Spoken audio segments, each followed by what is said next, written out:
NEET தேர்வை தொடர்ந்து எதிர்ப்போம் என்றும் கல்வியை மாநில பட்டியலுக்கு கொண்டுவர வேண்டும் என்பதே தங்கள் நிலைப்பாடு என்றும் பள்ளிக் கல்வித்துறை அமைச்சர் ராஜ்மோகன் தெரிவித்தார். கோவையில் செய்தியாளர்களை சந்தித்த அவர் நீட் தேர்வுக்கு எதிராகவும் மாணவர்களின் நலனுக்காகவும் அனைத்து கட்சிகளும் ஒன்றிணைந்து சட்ட ரீதியாக போராட வேண்டும் என்றும் வலியுறுத்தினார். தமிழக வெற்றிக் கழகத்தின் கொள்கை என்பது கல்வி மாநில பட்டியலுக்கு வர வேண்டும். நீட் போன்ற தேர்வுகளை நாங்கள் முற்றுமுழுதாக எதிர்க்கிறோம்.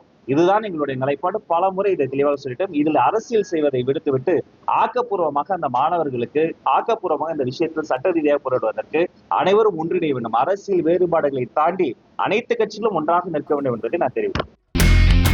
இனி செல்லும் இடமெல்லாம் செய்தி. தந்தி டிவியின் வாட்ஸ்அப் சேனலை ஃபாலோ பண்ணினா செல்ல இருக்கும் இடமெல்லாம் செய்தி. இதோ QR கோட் இப்பவே ஸ்கேன் பண்ணுங்க, ஃபாலோ பண்ணுங்க.